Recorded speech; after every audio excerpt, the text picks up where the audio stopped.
Hi guys, want to get WhatsApp Business on your Android phone? Let's do it under 2 minutes. Let's go. First, unlock your phone and open the Google Play Store. You can do this by tapping the Play Store icon. Now tap on the search bar. Type WhatsApp Business and hit enter. Look for the app with the green icon and the label WhatsApp Business. It's made by WhatsApp Inc. Got it? Now tap the green install button. It will take a few seconds to download. Once it's done installing, tap open to launch the app.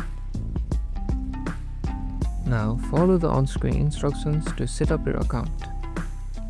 You'll need a phone number for your business and you can add your business name, profile picture and more.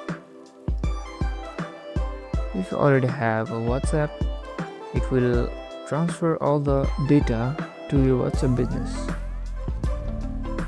And that's it. You're all set to start chatting with your customers professionally on WhatsApp Business. Quick and easy, right?